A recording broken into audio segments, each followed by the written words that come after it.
I was asked in my last video towards Flamigo on why would I build a Pokemon with this CP. Because I don't want to use it for the Great League only, I want to play it for the Ultra League. Because this Flamigo actually has very solid IVs, and so today let's take a look at what this new Pokemon can do in this specific meta. And what I have to say as well, and this is also kind of, a thing that I kind of want to know from you. Are you interested in the Ultra League? Is like the Ultra League something that you want to play? Then please let me know down below. Also leave a like on the video. It kind of just shows me on if you are interested in more content towards this meta. Because personally, this is not my favorite meta. It is not. Like, I don't really like the Ultra League too much. It's mainly because of the Pokemon that are kind of around. But also, the thing is, I feel like I could do a better job understanding it more if I would play it a little bit more, of course. And this is a thing where you can come in. Do you want to see more content towards this meta? Then again, feel free to leave a like and subscribe to this channel here. I can see both of those statistics. And if you want to see just more Ultra League content, just let me know down below. Because I feel like there might be some interesting things that you can do in this meta as well. But this is, of course, up to you. So, let's take a look at Flamigo. Flamigo got introduced yesterday, actually, for me, into the Pokemon Go. We already took a look at the Great League for this Pokemon, but now as the Great League is gone, we have to take a look also at the Ultra League. And again, we have very solid IVs actually for the Ultra League. We get to very nice CP, unlike the Great League, but I explained as well in the comment section on the video why I built this Pokemon like this. That being said, for a lot of the videos that I do, especially when new Pokemon come out, I kind of build one of the first ones that I get, because at the end of the day, I kind of just want to get it done early. Like, I have the advantage as a content creator that I live in Europe, which is, for most content creators that live in America, they're going to take a little bit longer. Just take the advantage for myself, at least. They have the content out a little bit earlier than most people, and that's why I built a lot of times Pokemon early as well, with not the best IVs, but also, towards IVs, there's going to be a video next week for sure. I promise you. Next week, there's going to be a video towards IVs in Pokemon Go and how important they are, because I've seen so many questions towards that. And I feel like it's quite a complex thing as well. So stay tuned for that video. Anyway, let's take a look at the team that we have here. At the end of the day, we're going to have here a team of the Steelix. We have the Sesop of our Ludicolo, and we're going to have in the back our Flamigo. Here's the thing for Ludicolo, I would actually rather recommend you to go ahead and go for the Ice Beam, as Ice Beam would be allowing you to hit a lot of the Pokemon that you kind of want to bait out for super effective damage, like any kind of Dragon type Pokemon, and that could be kind of nice for you. But also otherwise, here's a team that we're currently battling against that I've been seeing a lot of times. I did actually a total of only 9 battles with this team, because Ultra League takes, like, the battles take so long, like, I'm still able to just make a very long video towards it. And I feel like it still kind of showcases a little bit more towards the meta. But out of those 9 battles I did, I actually wanted to do 10. I accidentally clicked into the wrong league, and that's why I lost one, for the people who always ask that as well. Out of those battles, I encountered 3 times a double electric backline. So apparently this must be something that currently people are running a lot, but in this case here Ludicolo actually is doing a fantastic job at trying to align yourself. And here we are going to be able to now utilize the shield for my Flamigo. And why did I do this? Because I was hoping, I didn't know at this point what they had in the back, that was the first time I battled it. I'm actually going up against a belly board, and this is something I didn't really like to see, but I was hoping that my Flamigo could somehow sweep, because I expected the opponent's Togekiss to swap out of there. It makes the most amount of sense to not stay in as such a I don't know, small Pokemon there, like with such low HP basically to stay in there. But you saw something very important. Upper hand got the defense drop on the first one, which now allows me to actually knock out the opponent's belly bolt. And 2 of the hardest ends to the Flamigo just both went down to this very fun and kind of insane Pokemon. And here's the thing as well. Flamigo itself is actually quite funny for the Ultra League. Flamigo itself has a little bit more bulk compared to the Open Great League. And again, I do think for the Open Great League, this Pokemon actually has quite a lot of potential as well. I would definitely make sure, if I was you, to try to get one for both leagues, because the type itself is very nice. Like, having flying and fighting, they're actually quite solid together. Like, if you think about the weaknesses of the flying typing, you can't hit steel type Pokemon, you are weak to rock type Pokemon, you're weak to ice type Pokemon, all which is fighting good against. And for fighting type Pokemon, yeah, okay, like the flying type coverage isn't really the most ideal one, but you're going to be able to hit like Pokemon from the fairy type, psychic type, and ghost type for neutral damage, which also for bug type, actually for bug types you hit them for super effective damage, which is kind of nice. So basically the typing itself is actually really cool. The reason why we haven't seen any Pokemon really with this type performing well is because the ones that have this type already, like Lucha, are not really that well. Like, they're just not having a great moveset basically. What you see here, though, is a Malamar against us. And we actually do resist the charge moveset of this one hard. And we're gonna get out the Primate. Here is something where we have to kind of make a call. We kind of got hard-walled the entire time. Like, there was not a lot that I can do. I decided to go for the Brave Bird, going for the Brave play, but the opponent decided to use the shield anyway. I should have went for the upper hand now in hindsight, which still very likely would have not won me the battle because I was quite far behind compared to where the opponent was at this point. So I don't think there was really a lot that I could have done here in this battle. I think it is just very much a counter team, and that's fine. Like, at the end of it, that's all. Like, there's not really much more that we can do here. The Rage is coming through, is going to knock us out. And Flamigo is just not going to have a great time against the Malamar with energy, is it? So, we can move on to the next opponent. Okay. Togekiss. I think at this point you can already imagine on where this is going to go. And to be fair, I should have copped on at this point as well that the opponent is very likely going to have in the back a double electric type team. It's honestly not something that I really expected here to be that common. That's like the second time I faced it now, and I was like, yeah, there must be something different in the back. I didn't know. There must be like some creator or whatever who made a video towards Togekiss double electric, because I can't see, like, we are in a really high elo range. Like, we are in really solid elo range, like 2,900 plus. I can't see that this is a team that would be that common if it wasn't like popularized by a creator. I could be its accent. I don't know who did or whatever, but someone more say did it. If you know, let me just know down below in the comment section as well. But yeah, let's take a look here real quick at our Ludicolo. This time around, I didn't really play it out that well. I show shield here. I show just shield here. The Trailblaze comes through. At this point, it does just a little bit too much damage. That was just not well done. That was really not well done for me. Like, that was just, yeah, not a great attempt. And now, while it is the exact same team that we faced in the second battle, there's basically practically nothing I can do here. I needed to shield because I would have never been able to farm down. But at the end of the day, I still have to deal with a belly bolt here as well. And this is where just like things are going to be a bit messy because I don't have anything really anymore for this Pokemon.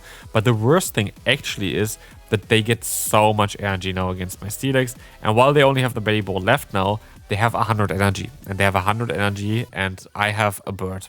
And the bird is cool, the bird has upper hand, but the bird is not going to be able to survive that. And that is going to be the sad truth about this. I'm going to get the debuff again, which allows me to do more fast move damage, but we know of course already that the parabolic charge is coming back in here again as well. There is absolutely zero way that we can survive it. Flamigo is not here for the bulk. Flamigo is here to have a great time at nuking everything.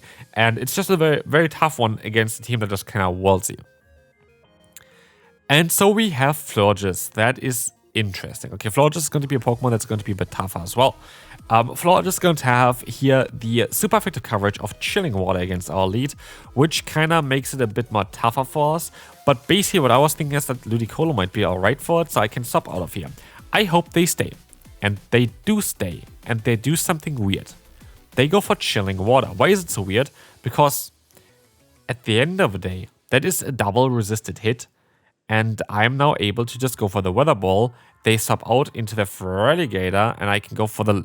Okay, that was mostly a bit of... Yeah, the Leaf Storm was definitely not the ideal play. Showing for the Weather Ball was quite an obvious one that I'm just going to go for the Nuke. But I will let the move go here because I was thinking my best play is most likely to just win by farming them down with my Steelix, and I actually went for the Crunch, which doesn't knock us out straight away. And so I'd rather go for the shield here with my Steelix against the opponent's Feraligatr, which will now allow me as well to just go for the shield for the full farm down, and we should be in a perfect position to win this battle here as... Oh, are we? Florges is coming in. We actually don't know what they have in the back yet either. Like, that is going to be a bit tough. I go for the charge move. I think that in hindsight now, I could have farmed them down. I'm very likely could have just farmed them down. But I just didn't really want to risk it. And we have to see what they have here now in the back. Please be something I can deal with. Feraligatr comes back in. I can try to stop out here into Ludicolo. Maybe could have just farmed them down anyway. I think I could have. But now it depends on what they have in the back. How can I win this? It's going to be Sandslash. I feel like if I had played a tiny bit better, I maybe had a solid chance there, but of course here they're going to outspeed us with the Ice Punch. I can go for the upper hand, but even if we're going to get the 30% drop off the opponent's defense, which we actually do in this case, we are not in a position where I can win. I would have needed Earthquake on my Steelix in order to have a chance here, but I don't. And so we are seeing here again that one of the biggest weaknesses of Flamigo is actually the weaknesses of the typing. There are quite a lot of Ice-type Pokemon currently around, which Flamigo just really doesn't want to go up against. But Aurora is going to be a Pokemon that we maybe have a bit more of a better time against. We're going to get out the opponent's Corviknight, which is actually kind of nice because our Flamigo doesn't have to deal with it. The opponent's fast move is going to be resisted here, which is also kind of cool. So I will gladly take that. But let's take a look here on what we're going to have. We're going to have the Weather Ball coming in here. It's going to do some solid damage. We're going to be able to now swap out of the, not swap out of here, go for another Weather Ball as well. That should be able to outspeed me though. Even though I kind of went in here with a bit of an energy advantage because it's 4-3, 4-3 in order to go for the Weather Ball. We are sadly just going to be a little bit slower than the opponent. And this allows them to go for the charge move here at the perfect time, which is okay. We can go ahead and go into our Steelix. We can take any hit. And even if they're going to go ahead and go for the payback, we still would easily survive it. And so I'm going to let the move go. Keep my shields for my Flamigo, and Flamigo it is. Flamigo's not coming in here yet because they actually went into their other Pokemon, and that is better for me. Because they're going to go into their Como now, I can go for the Psychic Fang spam. I am well aware that I'm not going to be in a position here now where they're going to knock me out here at all. And so, as we will see, we are going to be able to go ahead and get the shield from the opponent, which is fantastic. And I tried my best to go for another move, but I'm fine with it. I'm just going to be able to just let the move go. I can now swap out here into the Flamigo, and they go straight into their Auroras. I am a bit worried because their fast move damage is actually adding up way more than I expected. And so I'm gonna get lucky again. Getting the defense drop from our charge move is fantastic. And as we're gonna see here, we're going to be able to shield this move up. This is gonna be fine. This is gonna be a Weather Ball, and we're going to be able to now kind of try to farm it down. And that's going to be okay. So this is going to be alright here. The Como is coming in. We're going to be able to go for the big Brave Bird. And that's going to be it for you. That's going to be it for you, and we can move on to the second to last battle for today, where we will face off against the opponent's Drapion here as well. Drapion, again, is a Pokemon that's actually kind of difficult for me to deal with this team as well. This is not really ideal. We could go into the Flamigo, but what I kind of realized here immediately is that they are not running the standard moveset.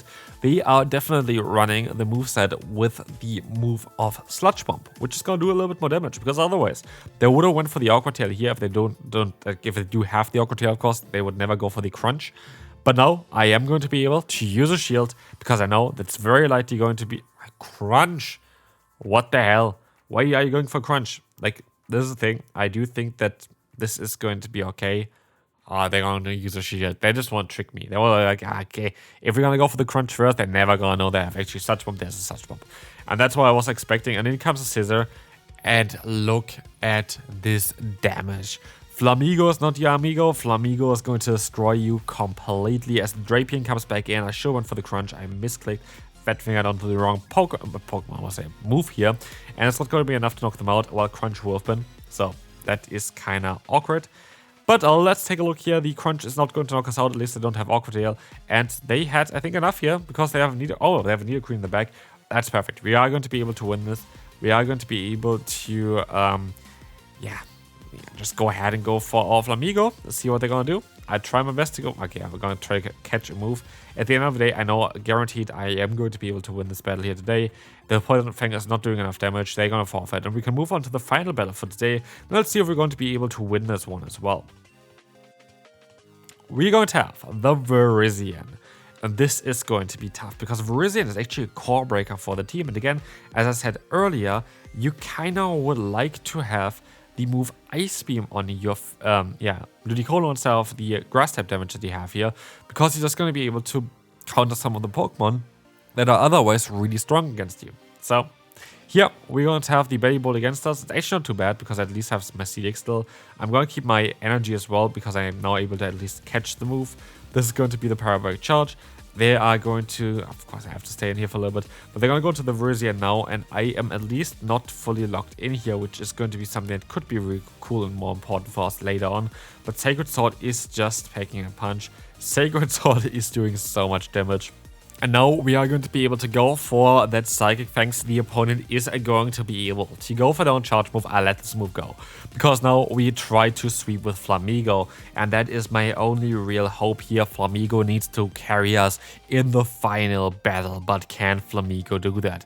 We have a horrible matchup here already against Belly Bolt. We're going to be able to go for a charge move though against them. And I make a big mistake. I should have just went for another charge move. I had no way I didn't do this. Now, I'm of course going to be forced to go for Shield. But let's see on how things gonna go. We're gonna be able to go for the full farm down and we can knock them out. So we have a ton of energy. In comes the Ampharos. Why are there so many double electric lineups? I just don't really get it. Like, I really don't get it. It's more same because they're good. Like, that's what I mean. Like, but I just don't enjoy it because my team itself is so weak against double electric backlines. But we try our best to go for the full farm down, which works out at least. But the opponent has 2 shields left. And to be fair, I make a bit of a mistake here. I should just run straight for another charge move here, but I was fearing that the opponent, would go for another fast move then instead and just has a move stalled for the Ludicolo. So I tried to snipe them with that. It does not work out at all, and we're sadly going to lose this final battle. Maybe if I got the debuff there, I would have been fine. But that's going to be it for this video. Hope you enjoyed it. If you did, feel free to leave a like, and I will see you on the next one. Bye-bye.